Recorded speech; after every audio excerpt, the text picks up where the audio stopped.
Muy buenas tardes, querida familia. Shabbat Shalom. 6 días trabajarás y harás toda tu obra, mas en el séptimo es día consagrado a tu Señor. No hará obra alguna ni tú, ni tu esposa, ni tus hijos, ni tu siervo, ni aun el extranjero que habita dentro de tus territorios. Porque en 6 días hizo el Señor los cielos y la tierra, mas en el séptimo, Shabbat, parar, detenerse, disfrutar todo aquello que Él nos ha dado. Gracias, Señor, te doy por permitirnos disfrutar de tus mandamientos. Gracias a la comunidad de Sukkot David Buenos Aires que semana a semana llega hasta este lugar para compartir la palabra del Señor. A las comunidades que nos siguen a través de la página de Facebook, aquellos que hacen los estudios a través de YouTube y los que escuchan a través de Spotify. En las comunidades hermanas en provincia de Buenos Aires, a lo largo de Córdoba, Entre Ríos, a nuestros hermanos en Chile, en Costa Rica, en California y en el resto del mundo. Y en nuestra querida comunidad de Sukkot David Manta. Que el Señor me los recontra bendiga. Y agárrense, porque el día de la fecha estudiaremos la primera carta del apóstol Kefa, Pedro, en su capítulo número 4. Y hemos venido estudiando acerca de la importancia o el eje central de lo que habla Pedro en sus cartas. Y es específicamente la esperanza. La esperanza de saber que todo tiene una razón y un porqué, aunque a veces nosotros no lo entendamos. Y eso me hizo recordar, esta semana estaba escuchando una historia que me gustó mucho. Un hombre campesino estaba hablando con otro y le dice: compadre, ¿sabe lo que me pasó? No, compadre, dígame. ¿Se acuerda del caballo que yo tenía? Sí, se perdió. Y el compadre le dice: pero qué mal, qué horrible, qué feo lo que le pasó, ese caballo era carísimo, qué mal. Y el hombre responde: ¿y usted qué sabe? ¿Por qué dice que es malo? Simplemente diga que yo tenía un caballo y lo perdí.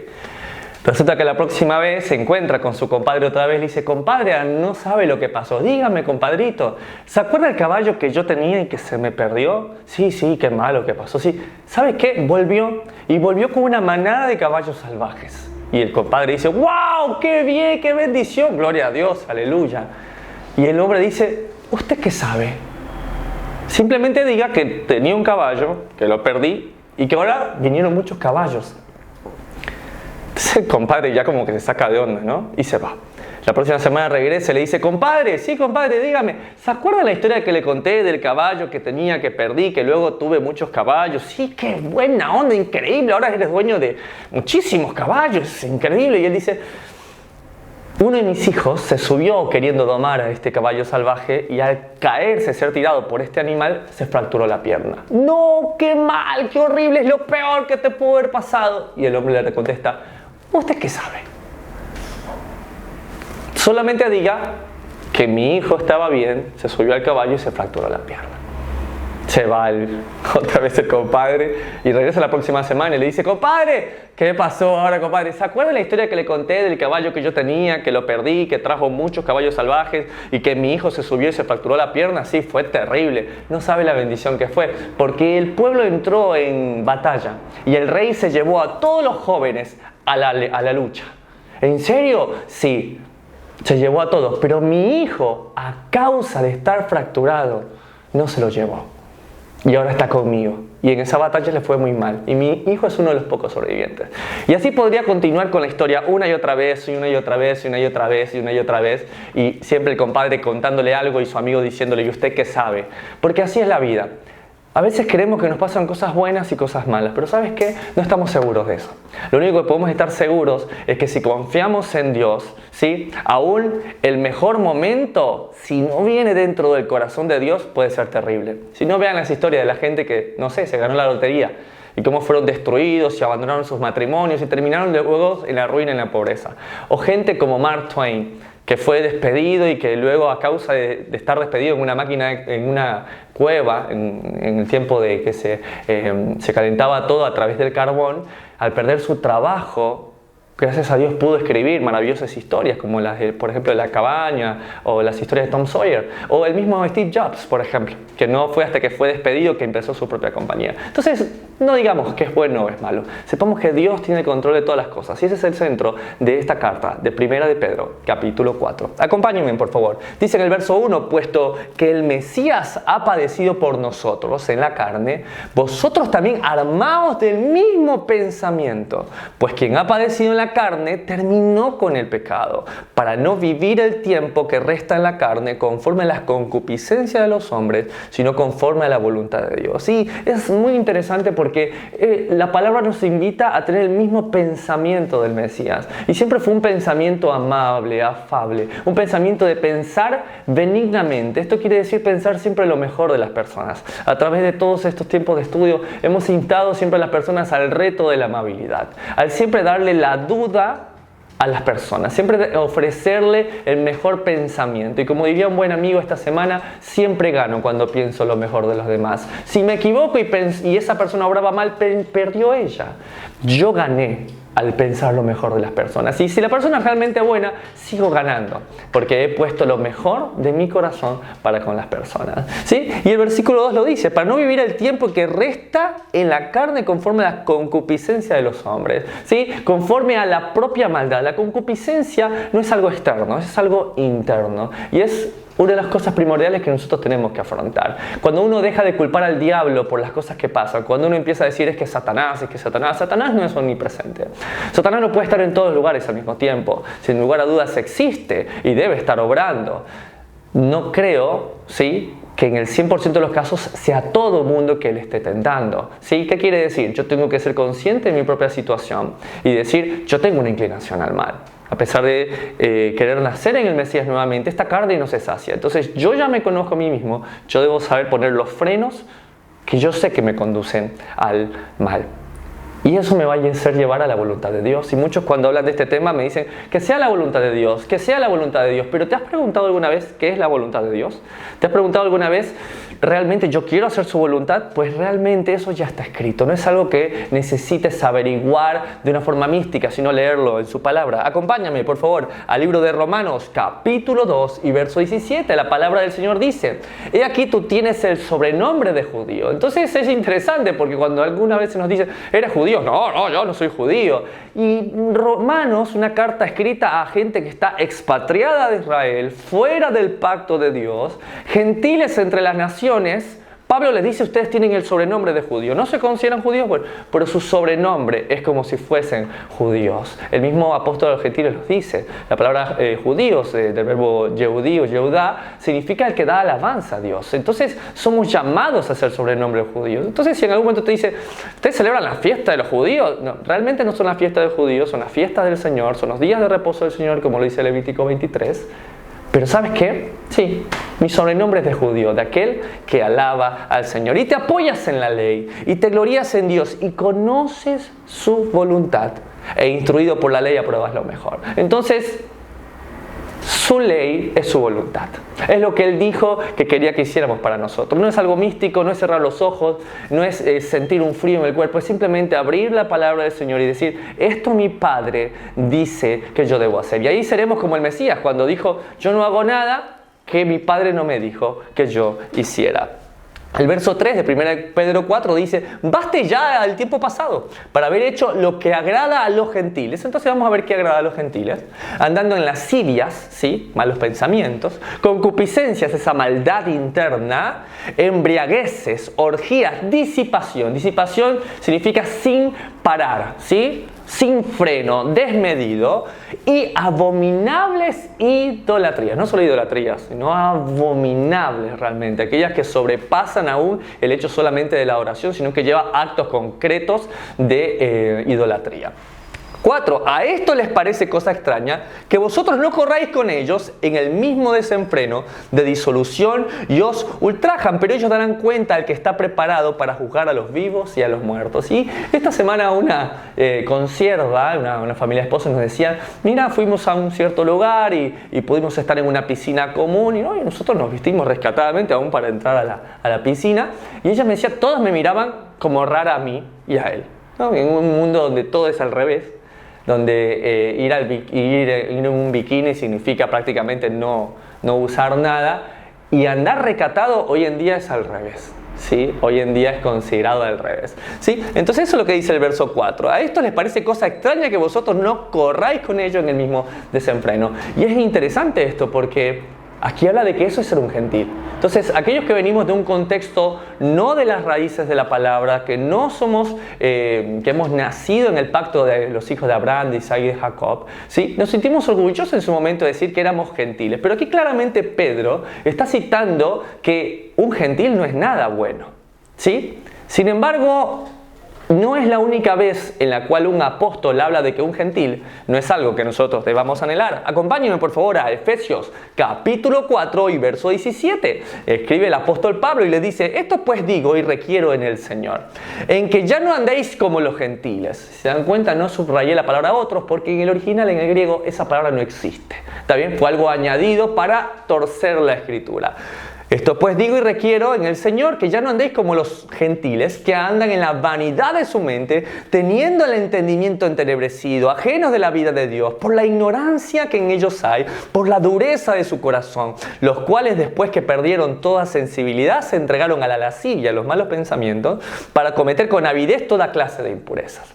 Entonces, no queda duda que no es una opción ser un gentil para alguien que ama a Dios. Él nos llamó de tinieblas, de aquí, del pensamiento entenebrecido, a su luz admirable, a la palabra de Dios, a que seamos parte de su pueblo, no del pueblo judío, sino del pueblo de Israel, de aquellos que aman los mandamientos de Dios y no niegan el nombre del Mesías. Pero aún a pesar de esto, que parece tan sencillo, más de unas veces, no sé si les pasó lo que quise ejemplificar en esta filmina, y es, este hombre le dice: ¿crees en el Mesías de Israel y eres parte de su pueblo? Y la chica dice: sí, pero sigo siendo gentil y no tengo nada que ver con Israel y esas cosas. Y ponemos la misma cara que Dwayne Johnson, como no entiendo. O sea, dices que el Mesías murió por ti, que eres un olivo nuevo injertado, que eres parte de Israel, pero sigues siendo gentil.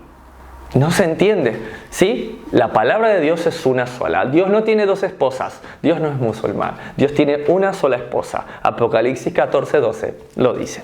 Continuemos en 1 de Pedro 4, verso 6. Porque por esto también ha sido predicado el evangelio a los muertos, para que sean juzgados en carne según los hombres, pero vivan en espíritu según Dios. Mas el fin de todas las cosas se acerca, sed pues sobrios y velad en oración. Es muy interesante esto, porque si uno no entiende el concepto total de las escrituras, se tuercen. Un amigo esta semana me decía que hay muchas personas que a veces usan versículos. Y yo le decía, ¿cómo se prepara él para refutar en mansedumbre, como lo dice la palabra, estas acusaciones? Y él decía, es muy fácil, lo hago leer el capítulo entero. Y esto me recuerda a esto, porque el que lee esto por separado puede crear una doctrina. Y es la doctrina de la denominación de los testigos de Jehová, que ellos afirman que a través de este versículo uno puede predicarle a los muertos para poder darles otra oportunidad, o al menos eso he escuchado.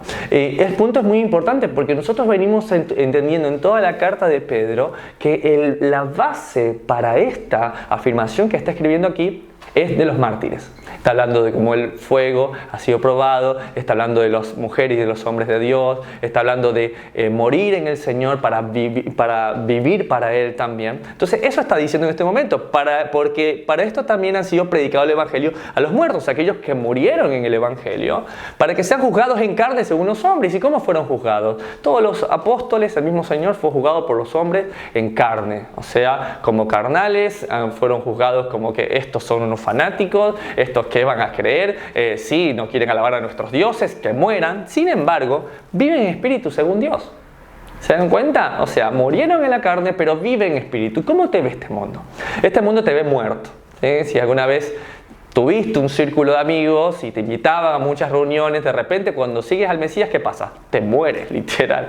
Literal te mueres porque ya ves las reuniones, publican en Facebook, están todos reunidos y tú nunca más vuelves a salir. ¿Y tu amigo qué pasó? No, como que se murió, no, nosotros no sabemos nada. Algunos recibimos de familias cuando dijeron, para mí tú estás muerto, eres la oveja negra de la familia, no te quiero volver a ver. Entonces entendemos y debemos sentirnos gozosos porque lo mismo pasó con los mismos apóstoles del Señor, con el mismo Mesías. Dice la palabra en Mateo que aún su madre y sus hermanos no creían en él y le decían, este está fuera de sí. Tanto así que el Mesías tuvo que decir, mira, mi madre y mis hermanos no son lo que está fuera. No es ni María, ni Jacobo, ni Kefa, no son ellos. No es Simón, no es mi hermanas, no.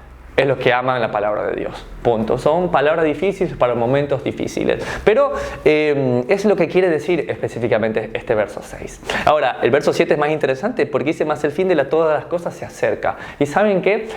Es la esperanza que tenemos. ¿Sí? Yo les quise traer un ejemplo que para mí es uno de los más lógicos, ¿no? Si yo tengo, por ejemplo, aquí a mis chief performance, a mis compañeras de batalla, como son mi familia, mis hijas, Abigail, Dani, y ellas me dijeron: mira, estamos casados dentro del marco del Señor, hemos construido un matrimonio hermoso, y ellas me dicen: estoy embarazada. ¿Cómo creen que yo diría esa noticia?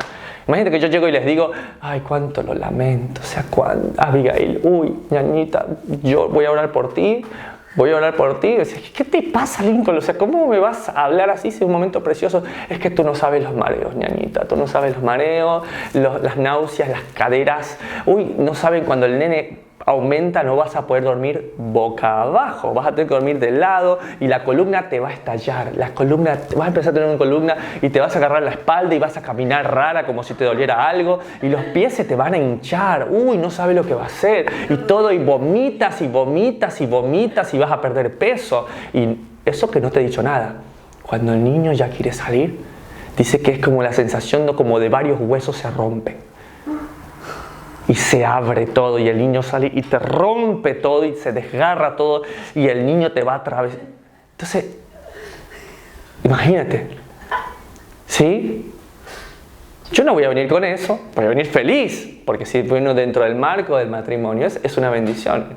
Pero yo sé el ejemplo que están entendiendo. Y aunque las madres padeciesen esto, y muchas la padecen, dice la palabra que cuando nacen, todo vale la pena. Cuando finalmente Abigail tenga su hijo en sus manos, va a decir: wow, ¿sabes qué? Lo volvería a hacer, no importa. Y eso es lo que dicen las madres, lo volvería a pasar. Y muchas dicen: por eso los amamos tanto a los hijos. Los amamos tanto porque costaron tanto, que ¿sabes qué? Lo volvería a hacer y lo volvería a hacer por ellos. ¿Sí? Ahora, ¿qué te quiero ejemplificar con esto? Que todo tiene un momento. Si por 9 meses de embarazo tienes un gran premio como es un hijo y solamente es un marco de tiempo, la vida también, ¿cuánto puede durar? ¿Cuánto puede durar esta penumbra, este momento difícil, como el Señor lo dijo? Van a estar en el mundo y en el mundo hay aflicción. No sé, ¿cuánto? Pónganle, ¿50 años? ¿70? ¿Quieres ser muy pro? ¿80 años? ¿100 años como máximo? ¿Sí? ¿Sabes qué? Es nada en la cinta métrica de la eternidad, ¿sí? Es nada. Cuando el Señor dé los galardones a causa de las pruebas, ¿sabes qué? Se va a quejar la gente que dice: ¿por qué no tuve más pruebas? ¿Por qué no tuve más momentos difíciles? ¿Sabes qué? Porque cada momento, cada embarazo tiene a luz un hijo. Cada momento, cada situación difícil tiene un momento, algo que tú vas a decir: wow, gracias Señor por aquella prueba, gracias por aquello que pasé. Así que ánimo, porque como lo dice la palabra, este tiempo de las cosas se acerca, pues sed sobrios y velad en oración. Y la oración es algo muy importante porque, como lo dijimos en un momento, el propósito de la oración muchas veces no es cambiar al otro y no es cambiar la situación, sino cambiarnos a nosotros. Entonces, el hecho de poder doblar nuestras rodillas delante de Dios hace que nosotros volvamos a enfocarnos y decir: ¿sabes qué? Esto tiene una razón, ¿sí? No hay noticias buenas ni noticias malas, como lo entendimos con la historia, sino un Dios que está formando mi corazón. Señor, no me saques de la prueba, simplemente, Señor, ayúdame a pasarla. Ahí uno entiende que viene una gran recompensa. Jesús tenía mucha hambre, Satanás quiere darle de comer, le dice: claro que no voy a recibir nada de ti, y a causa de soportar la tentación, dice que vinieron los ángeles y le sirvieron. Entonces desechó la comida de Satanás porque quiso comer la comida celestial. Entonces, de igual forma, nosotros vamos a ser muy agradecidos por cada lucha que hemos pasado. O piensa en los momentos difíciles que has tenido. ¿No te sientes agradecido ahora? Pues eso es lo que esta carta nos quiere motivar. Verso 8: y ante todo tened entre vosotros ferviente amor, porque el amor cubrirá multitud de pecados. Hospedaos los unos a los otros sin murmuraciones. Y es muy importante porque el verso 8 dice: vosotros en ferviente amor. Y les quise traer el Eastword para que puedan entender más o menos qué es ferviente amor. Vean, la palabra ferviente es el griego 16-18, que es la palabra hebrea griega ektenes, ¿sí? Y que viene de la raíz ekteino, que significa de amar, pero cuando el amor se extiende. O sea, cuando ustedes se amen fervientemente, Ámense extendidamente, o sea, un amor que sobrepasa entendimiento, un amor que cubre multitud de pecados, un amor que nunca deja de ser. Ese es el original y es importante porque a causa de extender nuestro amor aunque la persona no lo merezca, ¿sí? Vamos a ser bendecidos. Y si no me creen, acompáñenme por favor al libro de Génesis, capítulo 9 y verso 20 para ver una muestra de lo que está pasando, ¿sí? Uno de los hombres más valiosos de toda la Escritura, ¿sí? Por más de 100, muchos dicen entre 120 años, construyendo un arca, siendo obedientes, ¿sí? Enfocados en la palabra de Dios, enfocados en salvar a su familia, solamente 8, ¿sí? Trabaja Noé. Sin embargo, cuando llega en el verso 20 dice de Génesis 9, y después comenzó Noé a labrar la tierra y plantó una viña, y bebió del vino y se embriagó, y estaba descubierto en medio de su tienda, y Cam, padre de Canaán, vio la desnudez de su padre y le dijo a sus hermanos que estaban afuera. Entonces, dos cosas importantes. La primera, que Noé falla en este momento cuando salió de su enfoque. ¿Sí? Dejó de construir el arca, dejó de estar enfocado y sobrevino el embriagarse. Es lo mismo que le pasó a Salomón. Todo el tiempo que estuvo concentrado en el templo no hubo engaño ni mentira en sus labios. Sin embargo, terminó la obra del Señor y de ahí para adelante de verdad que fue una y tras otra caída. Y vemos en el caso mismo de Noé y vemos a Cam, ¿sí? Padre de Canaán. Y pongan mucha atención. Cam, padre de Canaán. ¿Sí? Ve a su padre desnudo. Un comentarista llamado Rashi, un comentarista bastante famoso judío, ejemplifica o habla de esto y diciendo que no solamente que lo vio desnudo, sino que además se atrevió a tocarlo o a intimar con su propio padre. Esto lo adjudica porque más adelante va a decir que él se enojó por lo que le había hecho. Solamente un comentario, no estamos a ciencia cierta de que sea así. El punto es que él no cubrió a su padre, ¿sí? Él corrió a decirle a sus hermanos, y a veces tenemos esa actitud de querer siempre comentarle a los demás los pecados de otros, ¿sí? Tal vez porque así sentimos que somos menos pecadores, ¿sí? Cuando vemos pureza, cuando vemos a otra persona y la vemos que se cae, sobre todo cuando hay líderes religiosos que les pasa eso, uno dice, ¿ves que todos somos pecadores? Y tenemos esa tendencia, en vez de cubrir la multitud de errores, ¿sí? Con nuestro amor es solamente de exponerlos. Y es muy triste lo que pasa aquí, pero sin embargo veamos la actitud de sus hermanos. Verso 23, entonces Sem y Jafet tomaron la ropa y la pusieron sobre sus propios hombros y andando hacia atrás, cubrieron la desnudez de su padre, teniendo vueltos sus rostros, y así no vieron la desnudez de su padre. 24. Y despertó Noé de su embriaguez y supo lo que había hecho su hijo más joven. Entonces, vemos que aquí claramente,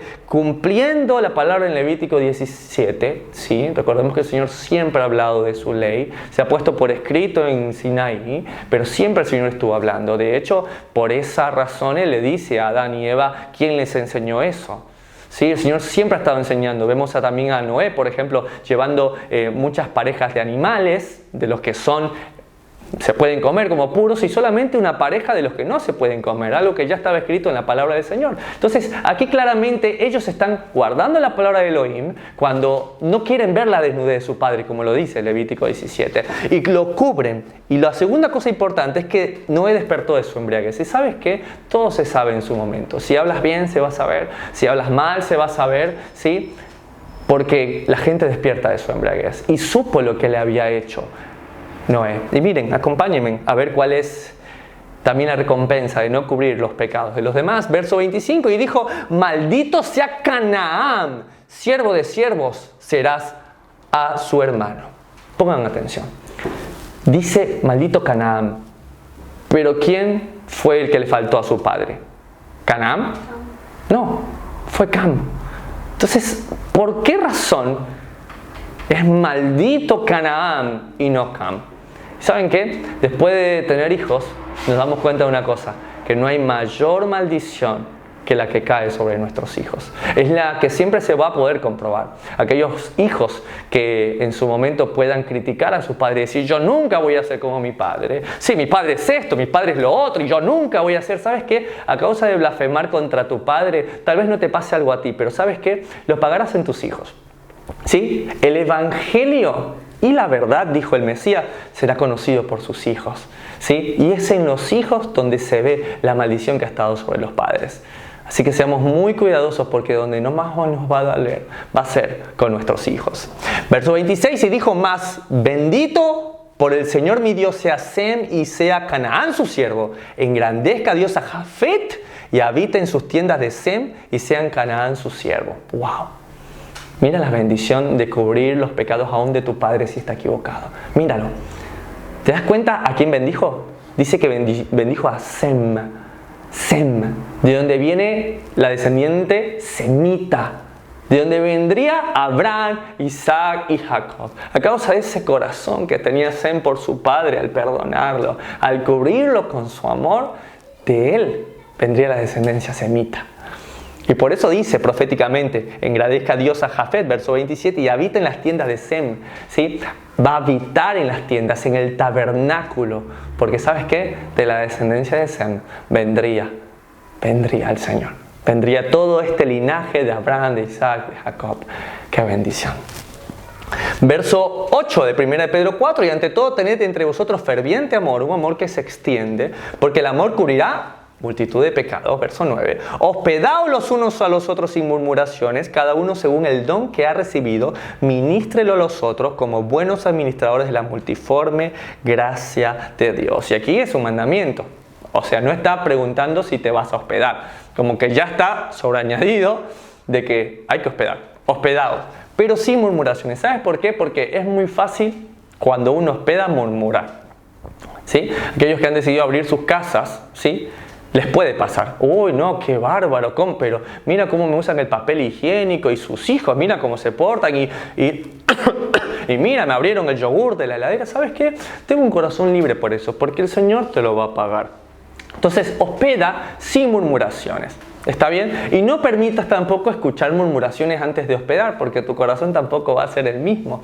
¿Está bien? Entonces, ¿hay que hospedar? Sí. Es un mandamiento y sin murmuraciones. Y si no me crees, por favor, acompáñame a Primera de Timoteo, capítulo 5, y esto habla acerca de las mujeres. Aquellas que tengan testimonio de buenas obras, si ha criado hijos, si ha mostrado hospitalidad, agárrate, aún a extraños, si ha lavado los pies de los santos, si se ha ayudado a los afligidos y si ha consagrado a toda buena obra. Están dando las características de una buena mujer, entre las cuales dice que aún debe hospedar a extraños. Y si no me creen, acompáñenme por favor a ver a esta mujer, ¿sí?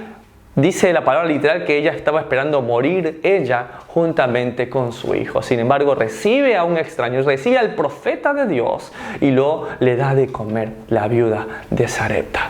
¿Sí? A causa de su actitud hospedadora, no solo se salva a ella, sino que salva a su hijo. ¿Qué les parece? Acompáñenme a ver otro ejemplo también. En Tito 1, esto es para los varones, verso 6, dice la palabra del Señor. El anciano debe llevar una vida intachable. Tiene que serle fiel a su esposa y sus hijos deben ser creyentes. Que no tengan una reputación de ser desenfrenados ni rebeldes, pues un anciano es un administrador de la casa de Dios y debe vivir de tal manera intachable. No debe ser arrogante, ni iracundo, ni emborracharse, ni ser violento, ni deshonesto con el dinero. 8, pongan atención. Al contrario, deben recibir huéspedes en su casa con agrado y amar lo que es bueno. Es una característica de un hombre de Dios, de un diácono, de un obispo, aquel que quiera alcanzar servicio al Eterno, tener una actitud hospedadora. Y si no me creen, vean el ejemplo de Abraham. 3 extraños, mediodía. No se le ocurrió mejor cosa que hacer que se sienten, de servirles, que coman cordero, ¿sí? Leche, le hace de tomar mantequilla, ¿sí? Toman, beban, ¿sí? Miren el corazón de Abraham. Imagínense su esposa. Yo no me imagino que haber sido la esposa de Abraham, Sara. La actitud de su marido siempre hospedador, ¿sí? Y a causa de esa actitud hospedadora, ¿qué pasó con Abraham? ¿Sí? Fue puesto en un ambiente sobrenatural, habló acerca de la eliminación de Sodoma y Gomorra, vendría un hijo, un deseo de su corazón, vimos lo que pasa con Sara, que se ríe y todo lo que ya sabemos. ¿A causa de qué? De la actitud hospedadora que tenía nuestro querido padre Abraham. Verso 11. Si alguno habla, hable conforme a las palabras de Dios, y si alguno ministra, ministre conforme al poder que Dios da, para que en todo sea Dios glorificado por Jesucristo, a quien pertenecen la gloria y el imperio por los siglos de los siglos. Amén. ¿Sí? Y aquí dice que debe ser conforme a las palabras de Dios. Ahora, ¿cuáles son las palabras de Dios? ¿Sí? Y es muy importante, y yo aquí le agradezco a mi amigo Bob Esponja, que siempre tiene los conceptos tan claros con respecto a la palabra de Dios. Y él nos dice, Si esto lo escribe Pedro en el año 63 después del Mesías, y el Nuevo Testamento se compilaría recién en el segundo siglo, entonces Pedro y todos los escritores, e inclusive el mismo Jesús, Yeshua, citaba la Torá. Es como la palabra de Dios. No es en el Nuevo Testamento. No puede ser Pablo, no puede ser Pedro, no puede ser Judas, no puede ser Juan, no puede ser el Apocalipsis. No pueden ser las diferentes cartas que se usan para transgredir y para darnos licencia del pecado. Claro que no. Es la Torá. Es los libros del mandamiento. ¿Sí? Es como lo mal llamaron el Antiguo Testamento. El verso 12 dice: amados, no os sorprendáis del fuego de prueba que os ha sobrevenido, como si alguna cosa extraña os aconteciese, sino gozaos por cuanto sois partícipes de los padecimientos de Cristo, para que también en la revelación de su gloria os gocéis con gran alegría. Y es muy interesante porque dentro de los evangelios muy simplistas, o las teorías simplistas, dicen lo siguiente: que si tú te enfermas es porque simplemente algo hiciste en contra de Dios. ¿Por qué le va mal a esta persona? Seguramente anda en pecado. ¿Sí? Escuché más de una vez decir eso, es que está enfermo. Y la misma palabra lo dice: ¿este quién pecó, él o su padre? Y el mismo Mesías dijo: esto Dios lo permitió para que el reino de Dios sea glorificado. Pero sin lugar a duda, acompáñenme a ver este hombre desdichado, un hombre enfermo, un hombre que sus amigos le dijeron: ya, reconócelo, pecaste. Reconócelo. Y él dijo: yo he andado perfecto delante del Señor, que un hombre considerado justo y recto delante de Dios, como lo fue Job. Sí, pero Dios, ¿por qué permitió esta prueba? ¿Sabes qué? Para cerrarle la boca a Satanás. Yo te hago una pregunta. Si Dios pudiese usarte o usarme para cerrarle la boca a Satanás, ¿te dejarías usar? Si tú muchas veces has dicho: ahora va a haber Satanás y con mi vida, y agárrate, Satanás, y oíme bien, Satanás. Si Dios realmente decidiese usar tu vida para cerrarle la boca a Satanás, ¿estarías feliz y gozoso? Muchos diríamos: sí, claro que sí, quiero ser el arma con el que Dios cierre la boca de Satanás. Pues Job estaría siendo ese arma. Le dice al Señor, el diablo, Satanás: este hombre te ama porque tú lo bendices, es un mercenario, es un interesado.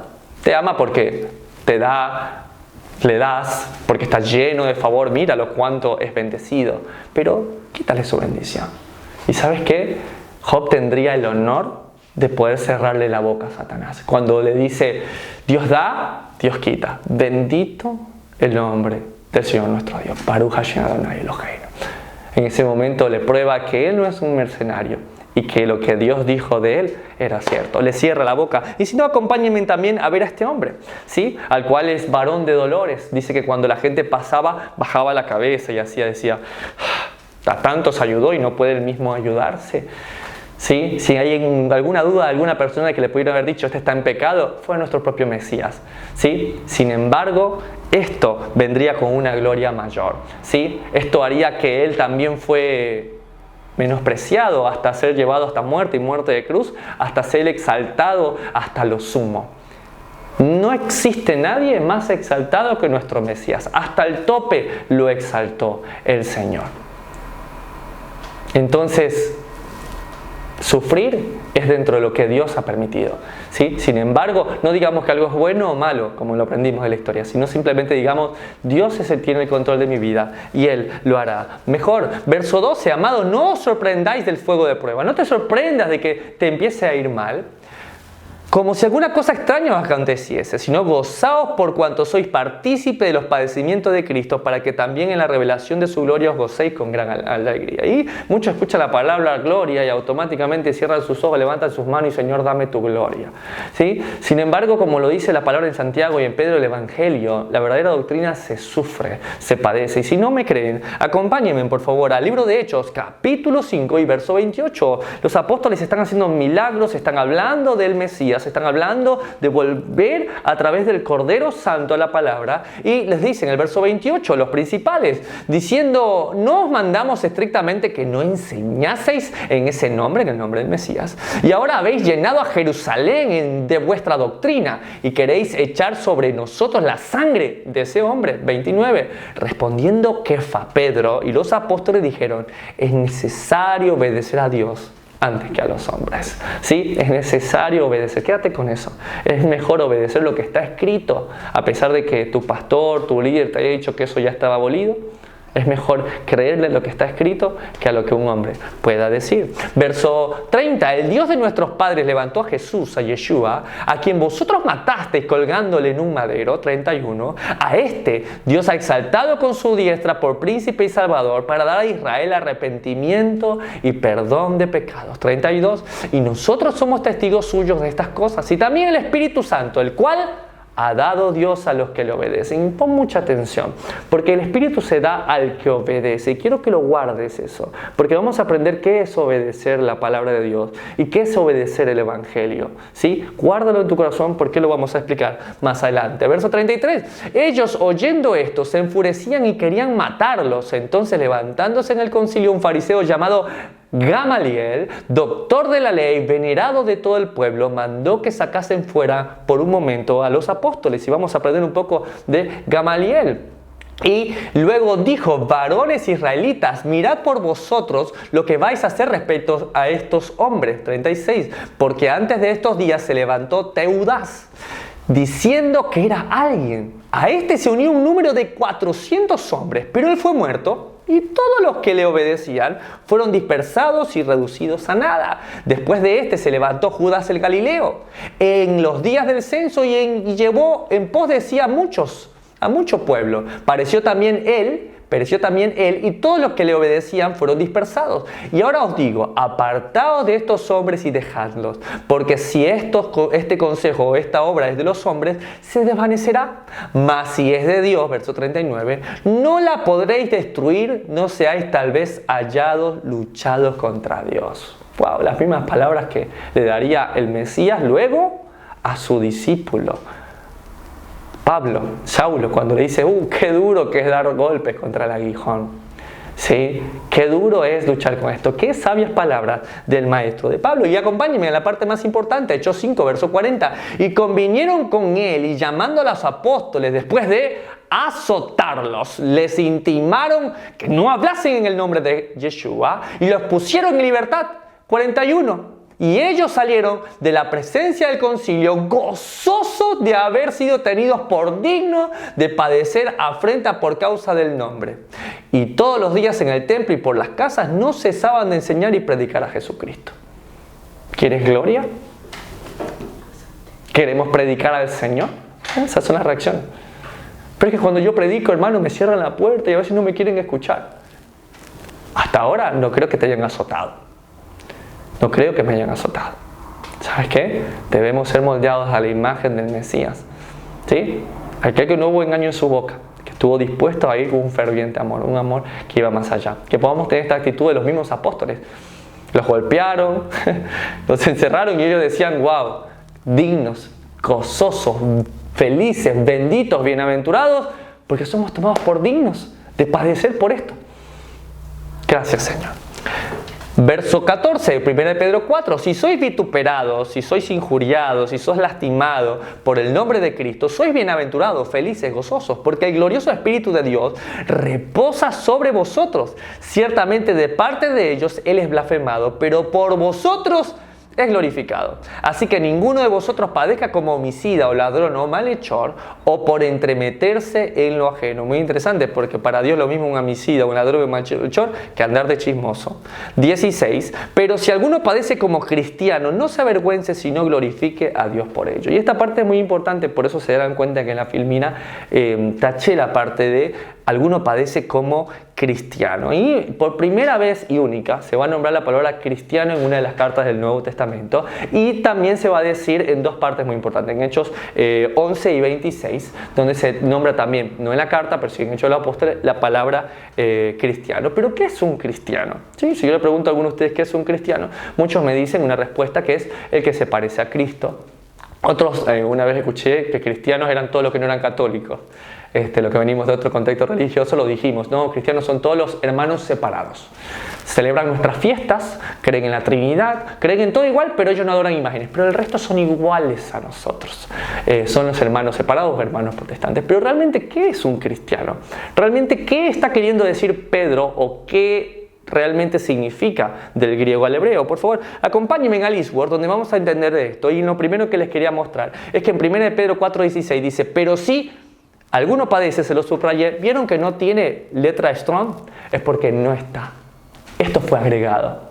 Fue agregado para que se entendiera. Si alguno padece como cristiano. Pero ¿sabes qué? En el griego no está.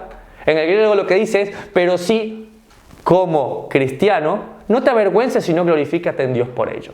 ¿Por qué? Porque realmente lo que está diciendo aquí cristiano es el Strong G5546, que es la palabra cristianos, pero mira la raíz de la G5547, que es Cristos, que quiere decir la palabra del hebreo inclusive Mashiach, que significa ungido o el Mesías. Entonces, lo que está diciendo ahí, ¿sí?, que padeces o que estás como cristiano, ¿sí?, está hablando de un concepto más importante que cristiano como seguidor de Cristo, sino que está hablando de la raíz Mashiach o Meshijim, que es del ungido. Ahora, ¿por qué es esto? ¿Qué te recuerda a ti? Si yo te digo, olvídate la palabra cristiano y empieza a recordar la palabra ungido, ¿tú en qué empiezas a pensar? A ver, si tú me dices que cristianos, realmente eso es en griego, pero ellos hablaban en hebreo, y en el hebreo es ungido. ¿En qué piensas en ungir? Pienso en aceite, pienso en ungido, me acuerdo de algo de las ovejas, y me acuerdo de un pastor de ovejas que fue ungido. ¿Sí? Específicamente ¿de quién? ¿Sí? ¿Te acuerdas de David? Entonces, el entender que cristianos quiere decir ungido, te lleva más a la palabra, te lleva a entender que era una forma de decírseles, te lleva a entender, por ejemplo, que no solamente les decían cristianos o ungidos, por esto de que ungían la cabeza para hablar la palabra, sino también le decían los nazarenos, por ejemplo, o algunos le decían la secta del camino también. Entonces uno entiende que más allá que solamente un nombre, es el concepto que tenían. ¿Sí? Ahora, ¿para qué se ungía? ¿Se acuerdan? Para dos cosas importantes. Se ungía a los sacerdotes para enseñar y a los reyes para legislar. Ahora, según el Mesías, ¿nosotros qué somos ahora? Reyes y sacerdotes. O sea, sacerdotes para enseñar la Torá a las naciones y reyes para saber legislar. ¿Por qué fue sabio Salomón? ¿Por qué fue un gran rey David? Porque su ley meditaban ellos de día y de noche. No se aparte de tu boca este libro de la ley. A la mujer virtuosa que le decían, tu boca, la ley de clemencia esté sobre ti. ¿Sí? Entonces, si eres ungido, ¿sí?, si eres un cristiano, un ungido, Mashiach, Cristo, eres ungido para hablar la Torá a las naciones, para mostrar el mensaje a la nación. Entonces, lo que realmente ahí dice es que como ungidos del Señor, ¿sí?, tenemos que padecer como Él y ser llamados como Él fue llamado, a través de la unción, de esa unción para enseñar la Torá a las naciones. Sí, eso fue lo que el mismo el Señor lo dijo en Isaías 61 y que Él lo leyó en la sinagoga, en el día público. El Espíritu del Señor está sobre mí, Isaías 61:1, porque me ungió el Señor. Y aquí está esta palabra. El ungido del Señor. Aquí está el que lo ungió. Y me ha enviado ¿para qué? A predicar buenas nuevas a los abatidos, a vendar a los quebrantados de corazón, a publicar libertad a los cautivos y a los presos apertura de cárcel. Entonces, estamos viendo que el concepto de ungido, de Cristo, de cristiano, es para esto, para predicar las buenas nuevas a los abatidos. ¿Cuáles son las buenas nuevas? La palabra de Dios. Isaías, ¿de qué palabra estaba hablando? ¿De qué buena nueva noticia? No, pero a mí me dijeron que la nueva noticia era en el Evangelio. Pero no es una nueva, es el buen mensaje. El mensaje que dice la palabra, descendió del cielo a Sinaí. Primera de Pedro 4, verso 17, porque es tiempo de que el juicio comience por la casa de Dios. Y si primero comienza por nosotros, ¿cuál será el fin de aquellos que no obedecen el Evangelio de Dios? Y aquí yo escucho dos cosas importantes. Primero dice que el juicio debe comenzar por la casa de Dios. Y eso tiene que enseñarnos a ser benevolentes con los demás. A veces escucho gente en la calle que dice, yo quiero justicia porque esto es injusto y ahora quiero que venga la justicia. Bueno, Dios va a decir, ¿quieres justicia? Vamos a empezar contigo. Uy, ¿en serio? ¿Sí? ¿Pides justicia? Bueno, vamos a empezar contigo. ¿Pides misericordia? También podemos empezar contigo. Y dice, ¿cuál será el fin de aquellos que no obedecen al Evangelio de Dios? Entonces, ¿el Evangelio de Dios se obedece? Pero este niño, como siempre, tiene una muy buena pregunta y es que alguien me explique entonces qué de obediencia tiene el reconocer que Jesús murió y resucitó. Porque lo que nos enseñó por mucho tiempo es que el Evangelio es aceptar a Jesús con mi corazón y se acabó. Sin embargo, no hay nada que obedecer en eso. Solamente es una proclamación de fe. Claro que sí. La salvación de Jesús no es el fin, sino es el medio para que seamos limpiados. ¿Sí? Es rescatarte como oveja, porque Él fue por ti. Pero llega a casa y te limpia con sus mandamientos, con su palabra, con la obediencia a lo que Él dijo que era la palabra de Dios, sus mandamientos. Ahora, ¿esto es fácil de entender para ti? Sí, para mí es fácil de entender. El Evangelio es aceptar a Jesús. ¿Sabías que ni sus propios discípulos te entendían eso? ¿Sí? Cuando el Mesías se encuentra en el camino de Emaús con sus discípulos, les dijo, ¿cómo están? No, estamos terribles. ¿Qué pasó? No, Jesús de Nazaret, ¿no escuchaste? ¿Sos el único que no ha escuchado de esto? Era un hombre tremendo y lo mataron. Y Él tuvo que enseñarles a través de Moisés y los profetas que el Mesías debía morir. O sea que por más de 3 años ellos no entendían lo que nosotros creemos que era el Evangelio, que Jesús debía morir por nosotros, no por nuestros pecados. No, estuvo 3 años trayendo el Evangelio de Dios a las naciones, a sus discípulos, trayendo lo que es volver, hacer teshuvá, volver y arrepentirnos a la palabra del Señor. Entonces ni sus propios apóstoles o discípulos en el camino de Emaús lo entendieron. Entonces tenemos que hacer conciencia y decir, tal vez el Evangelio es algo más de lo que yo creía que era. Y terminamos, 1 Pedro 4, verso 18, dice, y si el justo con dificultad se salva, ¿en dónde aparecerá el impío y el pecador? De modo que los que padecen según la voluntad de Dios encomienden sus almas al fiel Creador y hagan el bien. Y aquí cita específicamente Proverbios 11, donde hablan sobre esto, de que si con dificultad el justo se salva, no justo el de obras propias, ya lo hemos estudiado, aquel que cumple la palabra de Dios, aquel que cumple irremisiblemente los mandamientos de Dios, Dios lo ve como justo, aquel que es revestido por la sangre del Cordero, Dios lo ve como justo. Y es muy interesante porque dice que aún con dificultades se salva. Cuanto más aquel que no está en Él. Y eso tiene que tener en nosotros una mirada de perdón hacia los demás. Si a nosotros se nos hace difícil, queriendo y alcanzando, yo le decía a mi esposa hace un rato, le decía, solamente espero tener misericordia de Él. Que Él pueda darme misericordia, Rahem, que Él pueda ver en mí y decir, bueno, vamos a ayudarlo.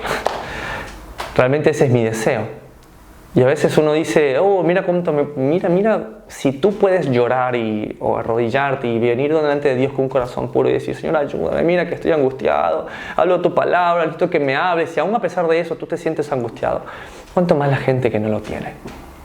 Ah, sí, pero es que ellos decidieron por su corazón entenebrecido. Sí, pero todos hemos tenido ese corazón. Sin embargo, Él fue misericordioso y Él nos envió por las ovejas perdidas de la casa de Israel. Nos envió para amar a nuestro prójimo. Que sea siempre una oportunidad para que otro pueda conocer aquello hermoso que tú tienes. ¿Sí? Realmente eso es la importancia de esto. Que si aún el justo con dificultad se salva, ¿cuánto más le va a ir al impío? No nos cansemos de hacer el bien. El verso 19 dice, de modo que los que padecen según la voluntad de Dios encomienden sus almas al fiel Creador y hagan el bien. ¿Sí? ¿Qué más que eso? ¿En qué más podremos poner nuestro corazón? ¿Saben qué? Si el resto de tu vida te la dedicas para el Señor, una vez alguien me dijo, sí, pero tú no tienes el 100% la seguridad de que eso sea así. Pero ¿sabes qué? Siempre vas a tener 2 opciones. Llegar hasta el final de tus días y tal vez Dios no existe. Pero ¿sabes qué? Sus valores y sus principios deberían ser una norma general. No por religión, sino porque sus mandamientos son justos y son correctos. ¿Y sabes qué? El tema va a ser, ¿qué tal si sí tuvimos la razón? ¿Qué tal si ese que te quema en el corazón sabiendo de que a pesar de que digas que no existe un Dios, dentro de ti sabes que lo hay? Ese palpitar de cuando tú cierras tus ojos y clamas de todo tu corazón y sientes ese alivio en tu corazón que su presencia existe. ¿Qué tal si sí es real? ¿Sabes qué? Él está bueno y Él es cercano a nosotros. Es momento de arrepentirnos con todo nuestro corazón y encomendar nuestras almas al único que puede cuidar nuestro corazón, en nadie más. Esposos, no pongas tu corazón en tu esposa, porque es una mujer y se va a equivocar. Y mujeres, no pongan el corazón en sus esposos, porque somos seres súper imperfectos. ¿Sí? Pongan el corazón en el Señor. Ese amor puro y santo va a cuidar sus corazones, los va a preservar. Jóvenes, pongan su corazón en el Señor. Jovencitas, no quieran darle la prueba de amor a un varón, denle esa prueba de amor a Dios, y es guardando sus corazones. ¿Sí? Si nosotros como familia ponemos nuestro corazón en el Señor, ¿sí? Sabemos en quién estamos encomendando nuestras almas. Amén. Amén. Gracias, Señor, te doy por este estudio de primera de Pedro capítulo 4. Gracias por hablar a nuestros corazones. Que toda palabra infructuosa que haya salido de mi boca te ruego que caiga al suelo y no dé fruto, pero la que proviene de tu corazón que dé un fruto abundante. Quiero darte gracias, Señor, también por la comunidad de Sucadayo y Buenos Aires que semana a semana llega hasta este lugar para estudiar la palabra del Señor. Gracias te doy, Señor, por las comunidades alrededor del mundo, por tus hijos, por aquellas ovejas perdidas que estamos volviendo al verdadero pastor de Israel. Gracias, Señor. Amén. Amén. Nos vemos la próxima semana para estudiar Primera de Pedro, capítulo 5, de la boca del mismísimo apóstol Kefa. Que el Señor me los recontra bendiga. Shabbat, Shabbat, Shalom.